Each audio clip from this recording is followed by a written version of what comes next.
My name's Lewis O'Brien. Over the past 25 years, I've helped clients, friends, and family buy and sell thousands of homes. In these 5-minute guides, I'm going to cover a series of topics that I think all home buyers should be aware of. However, unfortunately, too many home buyers don't know that they need to know these things or don't know who to ask. To make sure that you don't miss out on future videos, please tick the red subscribe box in the bottom right-hand corner of your screen. Okay then, let's get on with it. In this video, we're going to explore what happens when the purchaser doesn't settle on the scheduled date. This is clearly a stressful time for both purchasers and vendors, and my hope is that by exploring the legal position for both parties, we can demystify the problem a little bit. The first and most obvious point is that purchasers should try to the extent they can to avoid ending up in positions where they can't settle. This means taking great care around finance conditions and other conditions that may be there to protect them. It also means making sure that they manage their finance application and otherwise do everything they can to be in the right position to settle. However, circumstances do and will arise where a purchaser can't settle. So what is it that a vendor is entitled to do when the purchaser doesn't settle? Well, there are essentially three things that can happen. The first of those is that the parties can negotiate and agree a new revised settlement date. That might be with or without default interest and other costs. The second thing that some vendors may be prepared to do is simply terminate the contract. Unusual, but it does happen on occasion. The third response is to issue a default notice. These were previously called rescission notices, but are now commonly called default notices. The point of a default notice is it allows the purchaser 14 days to settle, failing which the contract will be terminated. Default notices also generally make provision for penalty interest or default interest, as well as legal fees on the default notice.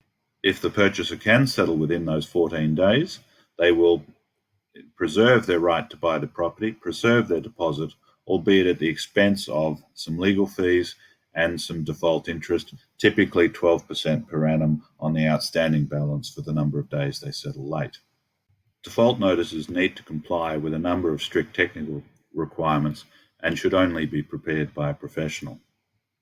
If the purchaser doesn't comply with the requirements of the default notice, that means turn up to settlement and offer the required funds, including default interest and legal costs, then the contract will be terminated.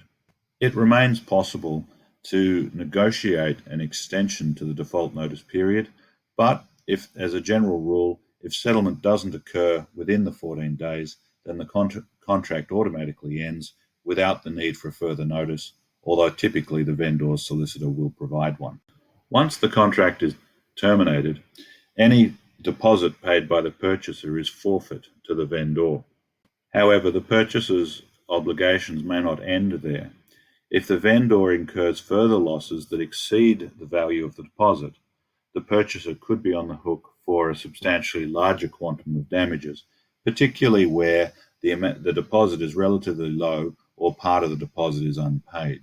Don't make the mistake of thinking that the only consequence of contract termination is loss of deposit. From a vendor perspective, the other thing to be aware of is that the agent may consider, given that they have had an unconditional contract signed, that they are still entitled to their commission, notwithstanding that the purchaser didn't settle.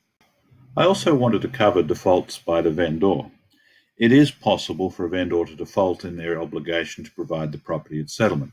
Typically, this will be because the property is for some reason not in the vendor's name, or perhaps there's a tenant that remains and the vendor can't provide vacant possession. In any case, the purchaser is equally entitled to issue a notice of default.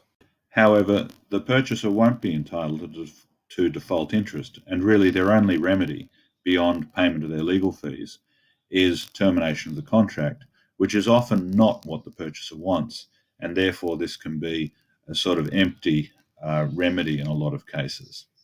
To round out this video, I wanted to make the point that default situations are, in a perfect world, best avoided. However, sometimes this is not possible, and you need to work with the legal provisions that apply to try and generate the best result for yourself, whether you're the vendor or the purchaser.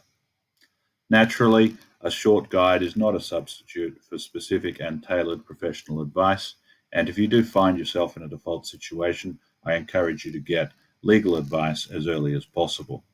Naturally, Lewis O'Brien and Associates have had many years' experience helping out both vendors and purchasers in default situations, and we are ready to assist you should the need arise. I hope you've enjoyed this video and got some value from it. If you have, then I'd encourage you to share it with a friend, like the video and subscribe to the YouTube channel, or subscribe to our newsletter at lewisobrien.com.au. We do intend to create a series of videos, but your feedback and suggestions will be invaluable.